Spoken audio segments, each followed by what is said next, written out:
Joining us now, former Speaker of the House, Newt Gingrich. He's been with us now for the entire 2 weeks with his analysis of everything.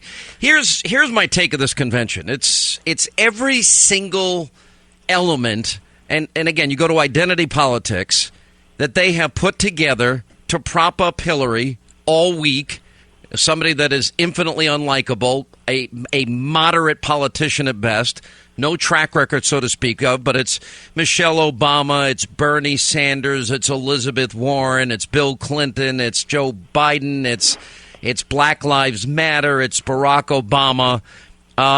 But I don't hear any solutions to the nation's problems except they're telling the 70% of Americans that think they're in the wrong track, everything's just fine. What are you talking about? It's all great. Well, I think, first of all, there's clear a choice between two different worlds as I can remember. You have Trump, who represents people who believe that America's in trouble. You have these guys telling us, hey, everything is terrific, it's all fine, don't worry about it. You couldn't get a much bigger gap than you have between these two visions of America. And people are going to have to decide. I just noticed that the home ownership rate, which came out this morning from the Census Department, is the lowest it has been in 51 years. Now, you can decide that doesn't really matter, or you can decide that's one more example that this economy is not working very well and that we really need change, we really need a new approach. And, of course, in Philadelphia, the Democrats have to say, and they have to say after 8 years, everything's basically working, and maybe we need a few little small tweaks.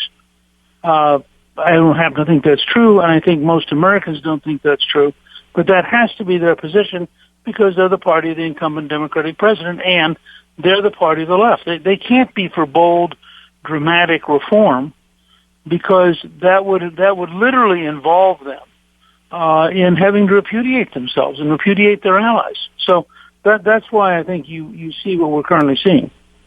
But it's really what they're asking for is a doubling down. I mean, a doubling down. Well, give us more time and maybe your health care costs won't increase 40% a year. And you might even get your doctor back one day, or you might get a new plan sometime, even though we promise you can keep your plan if you want to keep your plan. You know, look, the numbers to me is staggering. And I know I'm a broken record, but I'm a broken record on these facts because it's so startling and shocking to the conscience of any thinking American.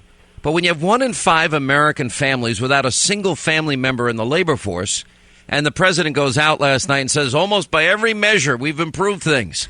And then the labor participation rate, it's the lowest level since the 1970s. And then he added millions, tens of millions more to poverty and food stamps. And then you look at a doubling of the debt. You put all of that together in a foreign policy that has been an utter, unmitigated disaster. It's breathtaking to watch them act as though everything's great. Well, look, first of all, for a lot of them it is. Remember, this is the party of big government. This is a party, all of those bureaucrats and all those teachers' unions and all those lobbyists and all those crony capitalists don't care about the tail. They want to keep the Democrats in the White House because they want the money to keep flowing. They know that where the Republicans stand for a stronger small business, a stronger job-creating private sector, they really stand for paying more and more and more to bureaucracies, no matter how incompetent they are. So they're trapped into a position where it is very hard for them to be for very dramatic reform, and they just have to keep repeating this stuff and hope it works. You know, I spent a lot of time going over issues involving Obama's radicalism in 2007 and 2008. And I do remember you think that I was going a little bit over the top at one point. And I remember you called me and told me that. But I did. Well, this is not a I told you so. This is just that it really was startling to me, the associations he had, his life, his background. Okay, look, we're old friends. You're allowed one I told you so. No, but you were with me most of the way. Well, look, everybody saw Reverend Wright, the Church of GD America, and then I just went a little deeper into Frank Marshall Davis and Black liberation theology and him being a Lewinsky disciple and Acorn organizer and, you know, hanging out with Ayers and Dorn. It kind of took me back a bit. But, you know, looking back at Hillary's past, remember seize the time? Well, Hillary Clinton, I think you may probably know this. As a matter of fact, I think you mentioned this one day. Remember Bobby Seale, the Black Panther? He was a co-founder, allegedly ordering the murder of police at a police informant in New Haven, Connecticut. Now, when you look at this, there's a book written. Well, I think you know about this, that the time is now to wage relentless revolutionary struggle against the fascist, demagogic ruling class and their low, sadistic pigs. Power to the people, seize the time. Do you know where that comes from? I thought it came from his book, from Seale's book. It came from a publication that Hillary was the assistant editor of. That's right. She spent part of her Yale career as the assistant editor of the radical alternative newspaper, which clearly favored killing police, which routinely ran cartoons showing pigs. At one point had a cartoon showing a pig that had been decapitated, had its head cut off. And her whole career in that period is very hard left. Mm-hmm. Which is why it was funny the other night, as and you and I talked about it after, as I'm watching Bill Clinton give us this fantasy version of Hillary's life, and he just happens to skip past, her being part of an ACLU activist group that was monitoring the Black Panther trial in New Haven. It happens to skip past her working for a Communist Party law firm in California that was actively defending Black Panthers. All those things he just focused on, she always worked for children. She was always concerned about children. Well, actually, there was a lot of fairly strange stuff early on in her law career. And she clearly was part of the kind of anti-establishment radicalism of that era. And I think the alternative newspaper is just a piece of that. Well, here's the reason I bring up Obama's radicalism, because Hillary has a very similar past, not quite as maybe extreme as Bill Ayers and Bernardine Dohrn, but pretty extreme in her own right. And Dick Morris writes a column today, and he gave out what Bill Clinton said about her. Quote, in law school, Hillary worked on legal services for the poor. Well, he writes, the facts are Hillary's main extracurricular activity in law school was helping the Black Panthers on trial in Connecticut for torturing and killing a federal agent.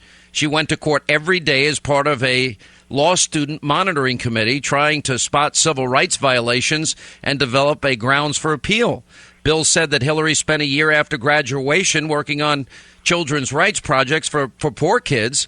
And Dick Morris points out, no, Hillary interned with the head of the California Communist Party, where he represented the Black Panthers, traveled all the way to San Francisco to take an internship with the guy. Bill says Hillary could have written her own job ticket, but she turned down all lucrative job offers. Well, Dick Morris writes, she flunked the D.C. bar exam. Flunked it is a matter of record and only passed the Arkansas bar. So, she has, it seemingly, which is ignored by so many, a pretty radical, leftist, hardcore past. Does she just do a better job hiding it than Obama did? Well, I also think, remember, when she was very young, I think in undergraduate and college, she became a good personal friend of Saul Alinsky, who's probably the leading radical anti-American government, anti-middle class, anti-police writer in the last 100 years. And Alinsky's books and Alinsky's writing all represent a desire for a revolutionary change.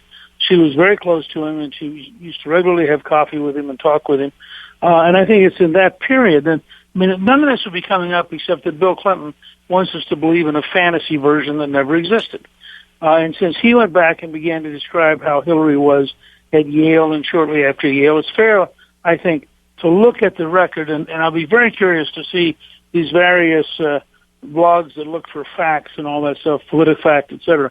If they look at what Clinton said and then they look at the actual record, they're going to have to conclude that he gets 4 Pinocchios because he was profoundly misleading about her primary activities in that period. Yeah.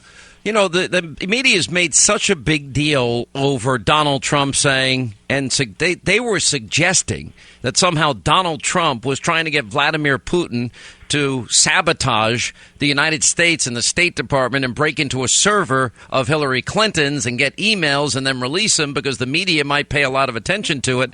And they literally said he's encouraging Putin to sabotage and engage in cyber warfare against the United States. There's one problem with their theory and their analysis.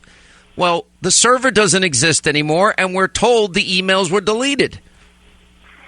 Well, furthermore, the server was not in the State Department, so we're not talking about State Department activity. The server was in, I think, her home in the basement or something. The fact is, she said the only two things that were deleted were totally personal, so I don't quite understand how there can be some big issue of national security if all they're going to find are personal emails about, what yogurt she's eating or going to yoga class or notes she's writing about weddings, etc. If that's all that's in there, how can that be a national security problem? Yeah, it can't be. That's the point. Anyway, listen. What else do we have here? Oh, I gotta take a break. All right, are you with us tonight, or are you I'm bailing out? I'm going to be there this evening for the grand closing, and it should be a lot of fun. Last night was great fun. I'm sure tonight will be too. Last question. Seeing the two conventions, very quick. Who do you think's going to win this? No, I think Trump will win only because he's closer to the reality of most Americans who are worried about the country and don't think this happy talk is real. Yeah, I agree with that. All right, Newt Gingrich, thanks so much for being with us.